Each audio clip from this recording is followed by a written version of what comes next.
Good morning mga mare! Magkakaroon ng Station of the Cross ngayon dito sa purok namin. At isa itong bahay na napili na maging Station of the Cross. Ito yung setup ko mamaya. Tapos yung table at saka yung white na tablecloth. Okay na ba yan? Comment kayo dyan kung okay na yan. Ganda ng bulaklak ano? Courtesy of my pinsan.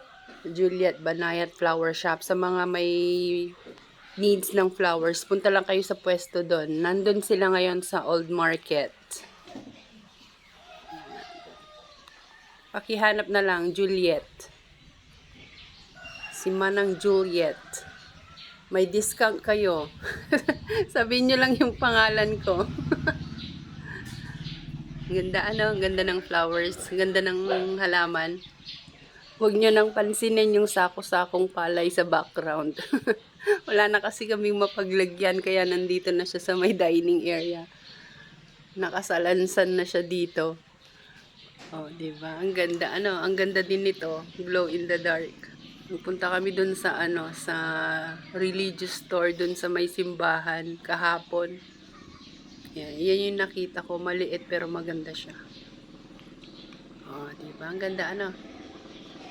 Comment yes kung oo sa baba. Tsaka wag nyo na ding skip yung ads, okay? Thank you!